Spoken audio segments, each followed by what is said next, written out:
Hello student. In today's session we discuss about the torque and the tooth load in an epicyclic gear train. Means when we given the power to the input shaft and we obtain the output at the output shaft. At the same time when power transmitted from input shaft to the output shaft, at the same time torque is also transmitted. And while transmitting this torque, how much torque will develop on a input shaft, or how much torque will develop on output shaft, and how much torque will develop in intermediate member in a gear train. So we have to find out this torque and what is the load which is acts on the teeth of the gear train. Okay. So in today's session we discuss the torque and tooth load in an epicyclic gear train. Okay. So if we see here, we have drawn an input shaft, here is output shaft, and this is the fixed member. Okay. While transmitting the power from input shaft to the output shaft, we consider in this situation there is negligible frictions. Means in this case we consider that the friction in this case will be negligible, and if we consider epicyclic gear train, in gear train all the gears will rotate with a uniform speed. What is the mean by uniform speed? It means that if there is the angular acceleration in this case will be a 0. Angular acceleration, it is denoted by alpha and it is equal to 0. What we consider here, all the gears are rotated with uniform speed. Means the speed of the gear of all the gears will be a uniform. It means that there is no angular acceleration, or angular acceleration is equal to 0. So we write that angular acceleration is equal to 0, and considering that T1, first of all let T1 is equal to input torque, T2 is equal to output torque, and T3 is equal to holding torque.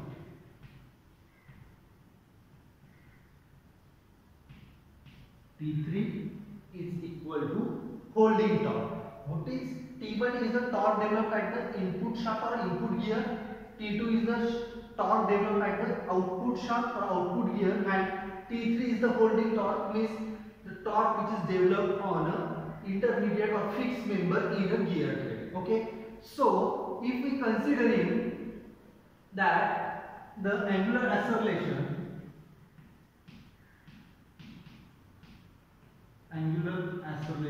is equal to alpha is equal to 0, in this case T1 plus T2 plus T3 is equal to 0.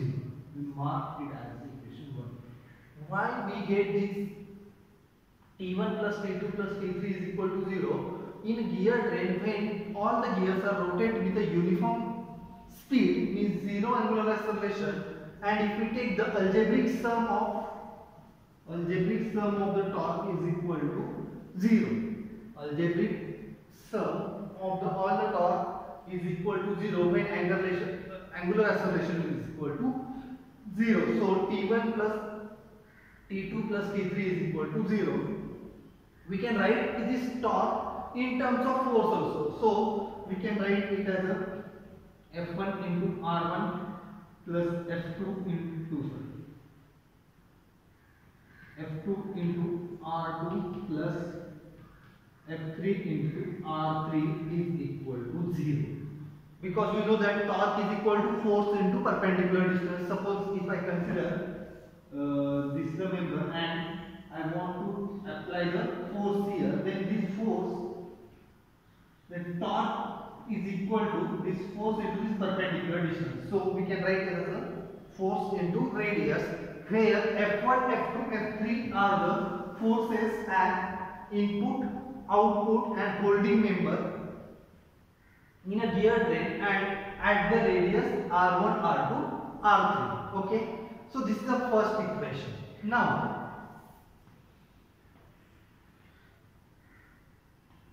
consider here omega 1 is the angular velocity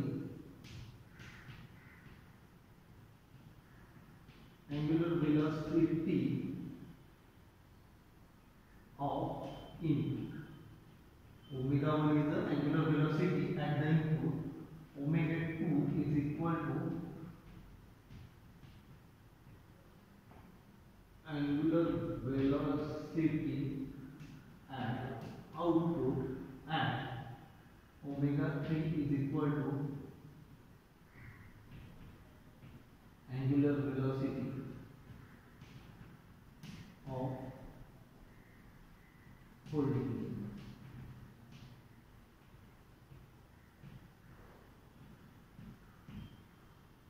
Omega 1 is the angular velocity of the input shaft, omega 2 is the angular velocity of the output shaft, and omega 3 is the angular velocity of the holding member. And in this case, the energy dissipation means the kinetic energy which is dissipated is equal to 0 in this case. If we consider the gear train, if we consider the neglecting the friction, the kinetic energy dissipated in this gear train will be equal to 0. That is means T1 into omega 1 plus T2 into omega 2 plus T3 into omega 3 is equal to 0. T1 into omega 1, we know that power is, what is the formula for power? Power is equal to 2 pi n T divided by 60, and this 2 pi n divided by 60 is equal to omega into T. So power is equal to omega into T. If we consider the kinetic energy or power, so T1 into omega 1 is plus T2 into omega 2 plus T3 into omega 3 is equal to 0. But here we is saying that this member is a fixed member, means this is not rotating. That's why omega 3 is equal to 0, and omega 3 is equal to 0. This equation becomes T1 into omega 1 plus T2 into omega 2 is equal to 0, and therefore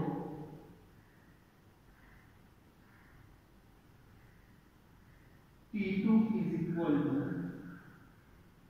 T2 into omega 2 is equal to minus T1 into omega 1, and it is equal to T2 is equal to minus T1 into omega 1 upon omega 2. T2 is equal to minus T1 into omega 1 upon omega 2. Okay, this is our value of T2. If we put this value of T2 in this equation number 1, then we will get T1 plus T2. We put T2 is equal to minus T1 into omega 1 upon omega 2 plus T3, and if we solve this for T3, then T3 is equal to T1 into omega 1 upon omega 2 minus T1. If we take T1 as a common, then T1 into omega 1 upon omega 2 minus 1. This is the value of T3, and this T3 is called as the torque on a holding member. So in this way we can find out the torque which is developed on this holding member, torque on an output shaft or torque on an input shaft. Okay, so these two formulas are necessary while solving the numerical. In this case, we consider that there is no friction losses or efficiency in this case. Means if we given 100 kilowatt energy here, then we will obtain the 100 kilowatt energy or 100 kilowatt power at the output. Means there is no friction losses, or the efficiency in this case is equal is 100%. If we consider the efficiency, if I want to consider the efficiency concept in this case, then efficiency is equal to what? Formula of efficiency is equal to output upon input, and output power is, formula for output power is equal to, output shaft is T2, therefore T2 into omega 2 upon T1 into omega 1, and this is the formula for efficiency. If we consider the efficiency, the efficiency is equal to T2 into omega 2 upon T1 into omega 1. Okay, so these are the some important formulae which is related to the torque and tooth load in an epicyclic gear train. So we will solve one numerical which is based on this formula. Okay.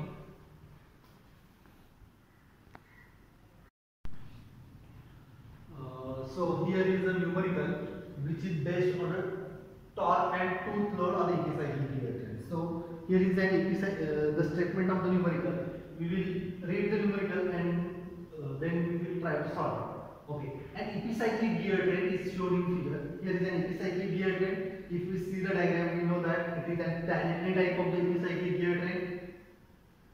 It has a wheel S with 15 teeth. Here is a wheel S. This is called as the sun gear.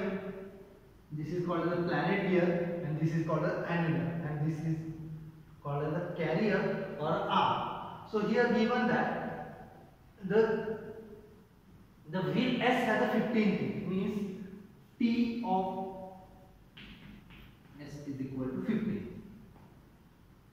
Fixed to the motor shaft, running at 1450 rpm, means this wheel S is fixed to the motor shaft, means motor, we giving the input in terms of motor. So this gear S is a input, means this shaft of the gear S is connected to the input shaft, means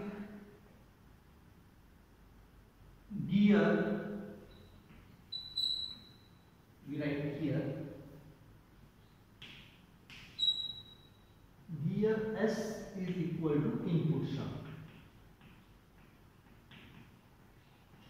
Gear S is the input shaft and running at 1450, means speed of the NS is equal to 1450 rpm. Okay. The planet has 45 teeth. This planet here means T of planet is equal to 45 teeth, and it gears with fixed annular gear A. This gear P is meshing with this annular gear which is fixed, means gear A is fixed, means end of A is equal to 0. Here annular gear is fixed, means its speed is equal to 0. Okay, and rotates on a spindle carried by an arm which is fixed to the output shaft. This P is connected to this carrier. Carrier means it is arm S, and arm S is connected. Arm C is connected to the output shaft. Means arm C is equal to output. Arm C is equal to output. Okay, output is optic angle. Arm C input is given as a gear S. Okay.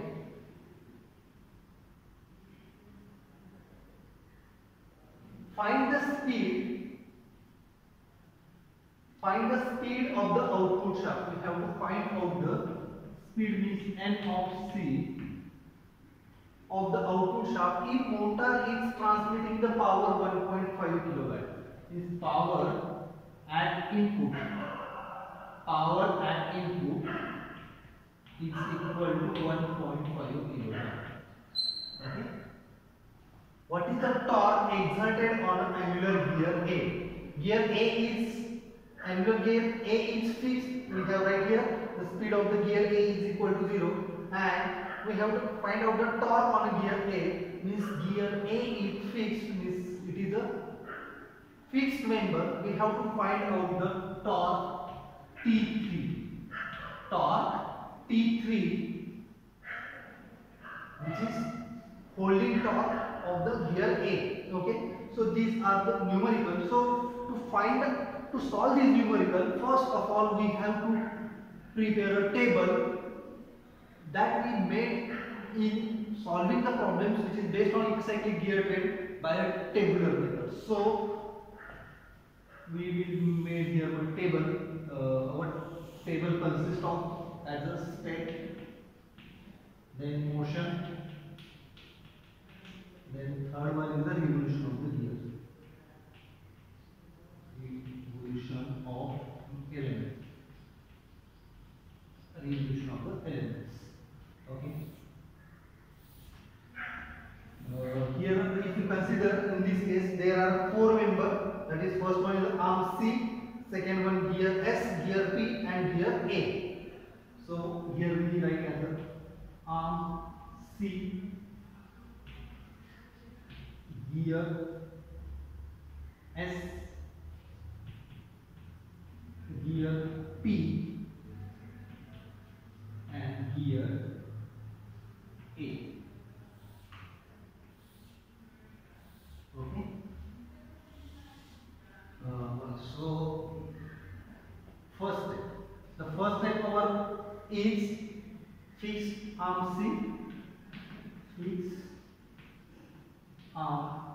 C, and plus 1 revolution to gear, plus 1 revolution to gear S.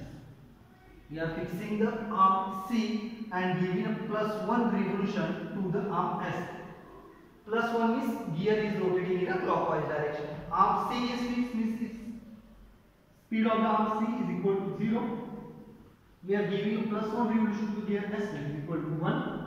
Now, when we giving the 1 revolution to the gear S, then what is the speed of the gear P?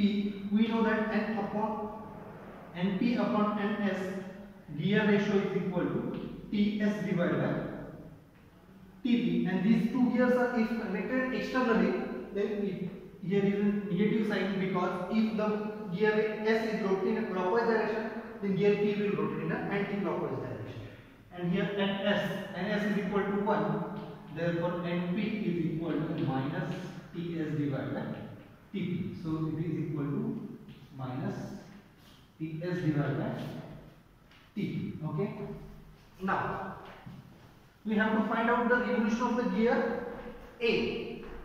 Then N of A divided by N of P. N of A divided by N of P is equal to T of P divided by T of A. If we see that if this gear P is connected to the, or it is in meshing with the another gear A, and these are internal gear, means gear A is meshing with gear P is meshing with the gear A internally. That's why the direction of rotation of the gear P is same as the direction of rotation of the gear A.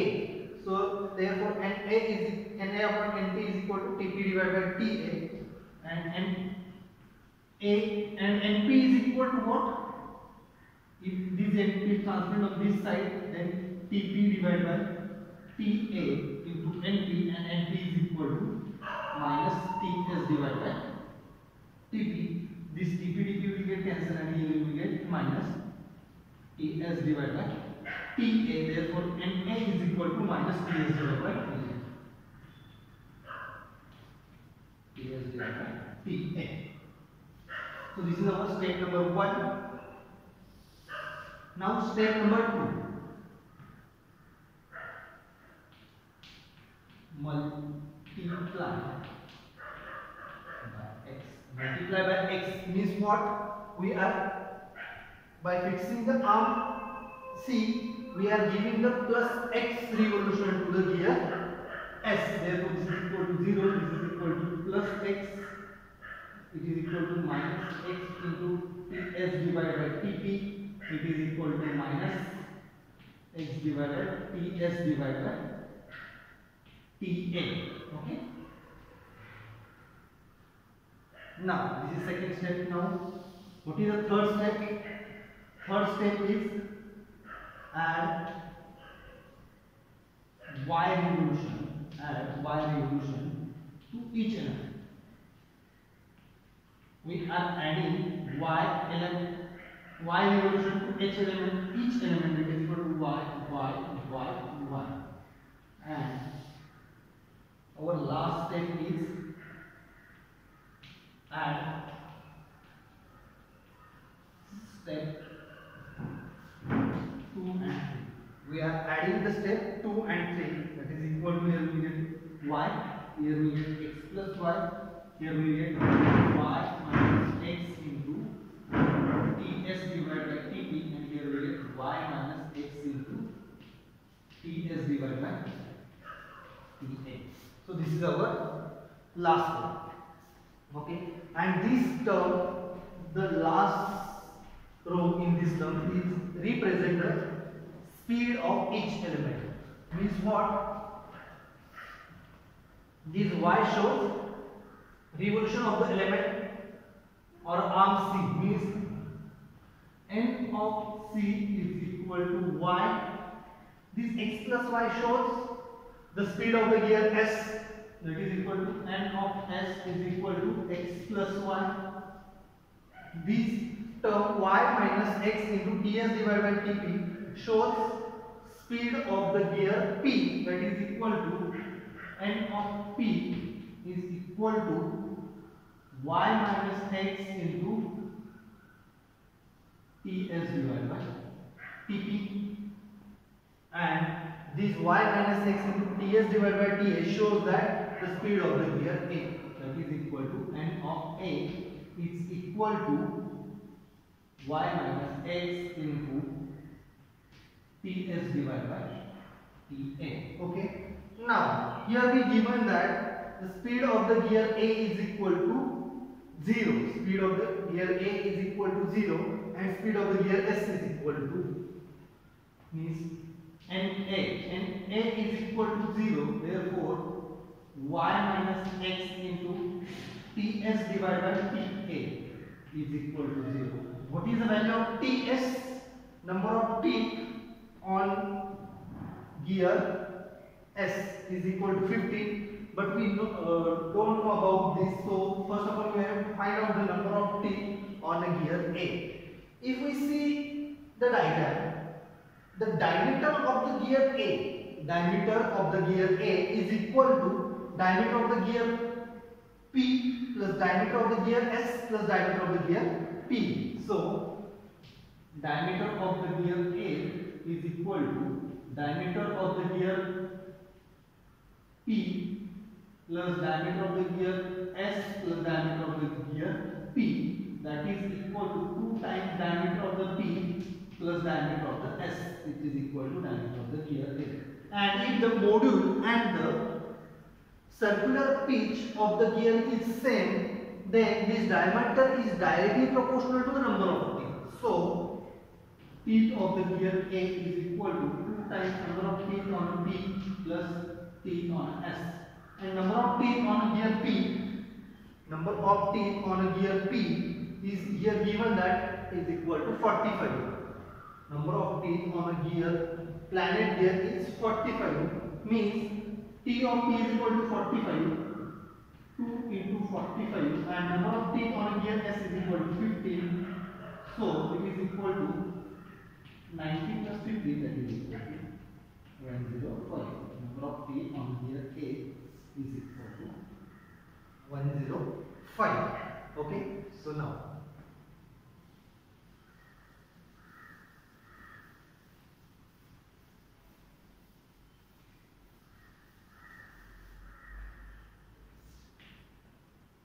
here NA is equal to 0. NA, here we know that y is equal to y minus x into ts divided by ta is equal to 0. That is y is equal to x into ts. What is the value of ts? Ts is equal to 15 divided by ta is equal to 105. That is equal to 1 by 7, and therefore x is equal to 7 times y.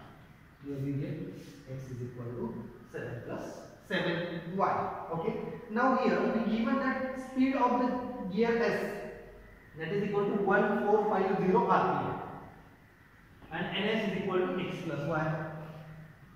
So x and s is equal to 1450 and ns is equal to x plus y is equal to 1450. If you put this one, x is equal to 7y, then 7y plus y is equal to 1450, that is equal to 8y is equal to 1450, and y is equal to 188.25. Y is equal to 181.25. Okay. Now, if we put y is equal to this, then x is equal to what? X is equal to 7 into 181.25. That is equal to 1268.75. 1268.75. X is equal. Okay. So x is equal to 1275. Now we have to find out the speed of the C. N of C. N of C is equal to y, and that is equal to 181.25 rpm. And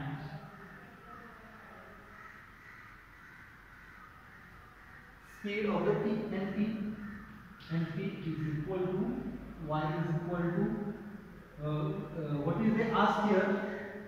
Find the speed of the output shaft. If we see, the output is arm C. The output is at the arm C. The speed of the output shaft is equal to speed of output shaft is equal to N of C, and it is equal to y, and it is equal to 118.25 rpm. This is the speed of the arm C. Okay, or output shaft. And what they ask, what is the torque exerted on an angular gear? They ask the torque T3, which is exerted on a gear, angular gear. So we have to find out the torque. So first of all, if we see this power, the motor is transmitting 1.5 kilowatt power. This power from a motor is given to this input shaft, and input shaft or input gear is S, means this power is input power. So input power Pi is equal to 1.5 kilowatt, and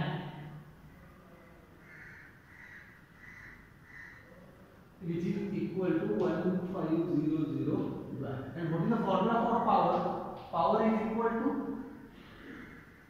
T1 into omega 1, because this power is at the input, and we know that we considering the T1 is the torque at the input and T2 is the torque at the output. So input power is equal to T1 into omega 1.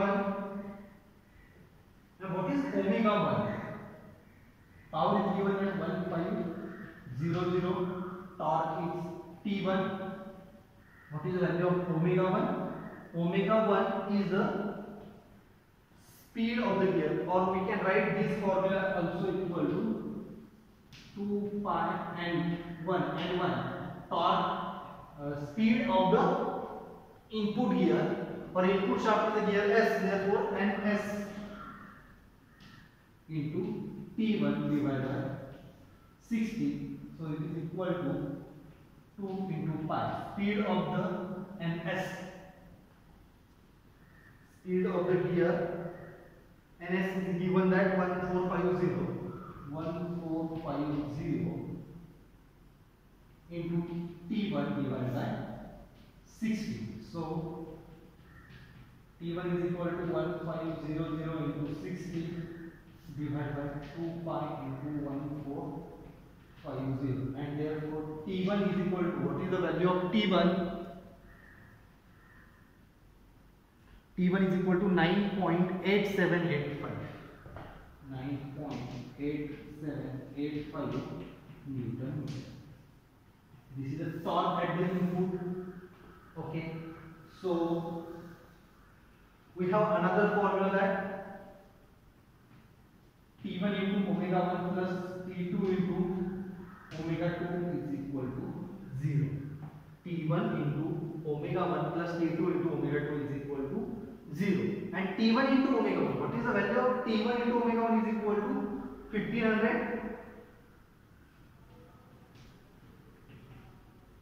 plus T2 into omega 2. Omega 2 means the speed of the output shaft.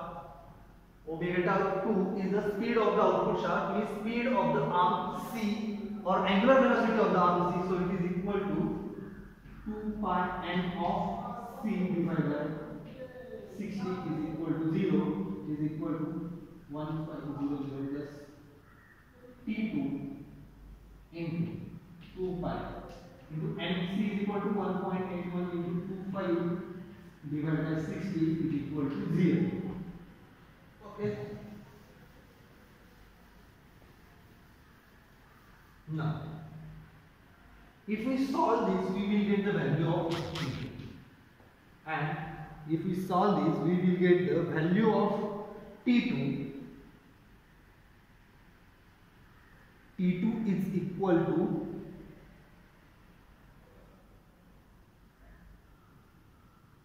minus 79 point. We will solve this.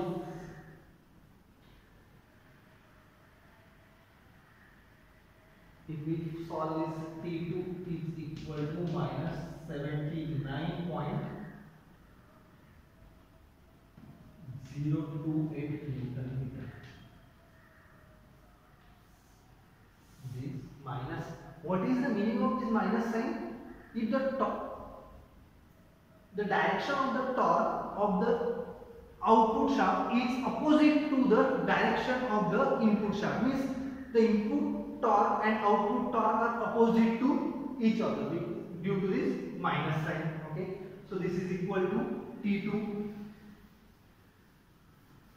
And now we have to find out the torque at the holding member. They ask here, we have to find out the torque of exerted on angular gear A, and angular gear A is fixed member, means we have to find out the torque of the output member, that is equal to T3. T3 is equal to T1 into omega 1 upon omega 2 minus 1. So T1 is equal to what? 9.8785 into omega 1. Omega 1 is equal to speed of the input shaft, that is equal to 2 pi n of gear S divided by 60 divided by 2 pi n of arm C divided by 60 minus 1, and it is equal to 9.8785 into this 2 pi 2 pi 60 60 will get answer, and as speed of the gear S is equal to 1450, and the speed of the gear C or arm C is equal to 181.25 minus 1. And if we solve this, we will get the value of T3, which is equal to 69.1495. 69.1495 Newton meter. And this is the torque which is exerted on the holding member. So this is the overall numerical. So what they ask in numerical, they ask find the speed of the output shaft. The output shaft is the arm C, and we have to find out the speed of the arm C with NC, and NC is equal to, we get the value of NC is equal to 181.25 RPM. Okay, and they ask the torque exerted on angular gear A. Here we find out the torque exerted on input shaft.